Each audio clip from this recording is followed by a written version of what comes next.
So we are days away from the series finale of Succession. It's happening Sunday on Crave, and fans will probably shed a few tears at the end of one of the best shows on TV, and maybe even ugly cry, like Kieran Culkin's character, Roman, who broke down even before he started his eulogy last week for his father. Unfortunately for Rome, as a writer for the Wall Street Journal says, this display of emotion was met mainly with disbelief and a hint of revulsion.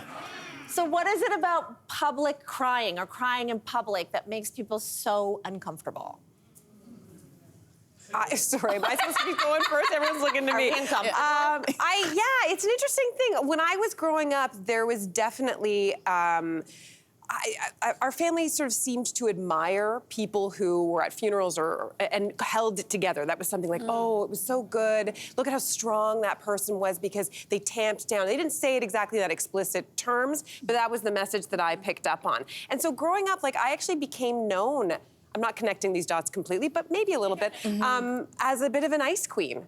My friends used to call me that. I didn't cry. I thought, like, you know, this is not something that anybody wants to see.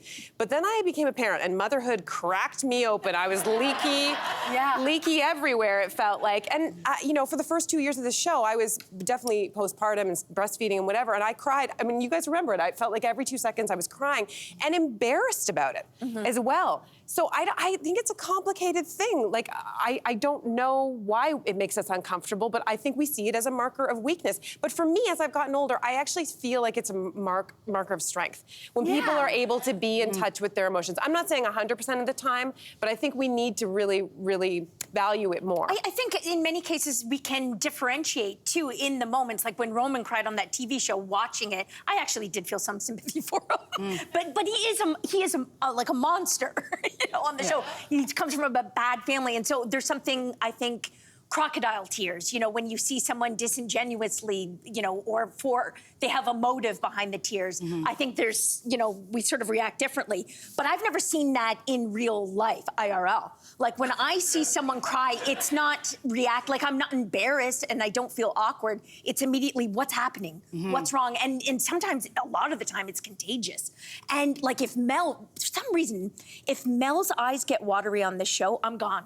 Like there's something about that beautiful woman that I think she's so stoic a lot of the time, and if she starts going, I'm like, just even talking about it makes me want to cry. Yeah, and you know what? I actually have to apologize to you, Jess, because we were on the show a while ago, and Marcy Ian came back, and the audience, of course, went crazy, and everybody got really emotional. And I looked over at you, and you started to cry, and I said to you, don't cry. And I don't know why I do know why I said that to you. I was just like, because I was raised with, if you've ever heard these words, you want me to give you something to cry about? Yes.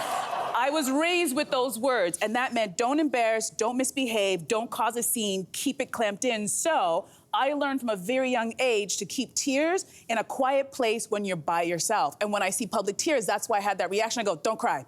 We keep it together. This is what we're supposed to do.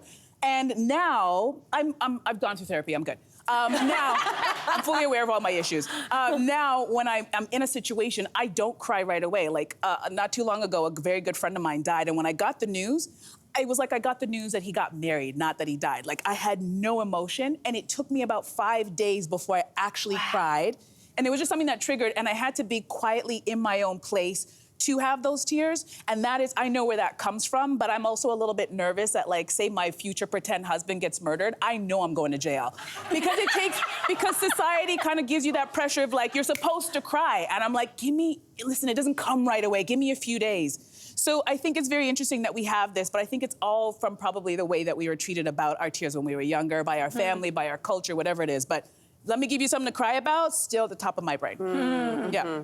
I think people cry for different reasons, too. I mean, there's genuine emotion, and of course, you want to encourage people to express their emotions. It's very healthy, but not all tears are equal, and there are some people who cry and turn it into a manipulative situation. Sounds like you know what I'm talking listening. about. Did you see my face? I was like,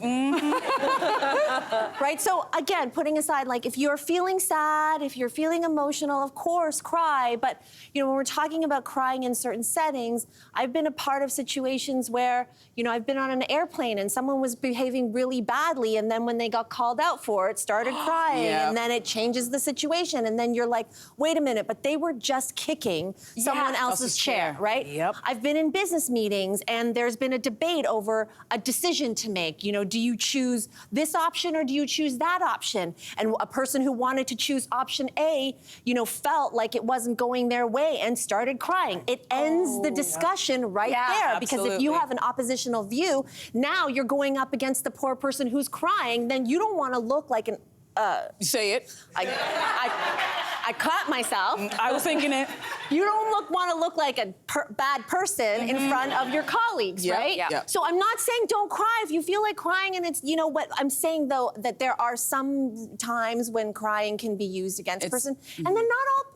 Like you, I am not a crier. Yeah. Not because I was told not to cry when I was younger. I just don't express my emotions that way. Okay. So sometimes when everybody else is crying, it's happened so many times on this show. Everybody's crying, and I'm the only one who's not crying. I feel like, okay, Pressure. well, I can't do it. There's a pressure to like do something with your face. Like I call it tear constipation. Yeah. Right? Where I'm like, but that's just my face. And so. No, I'm with you.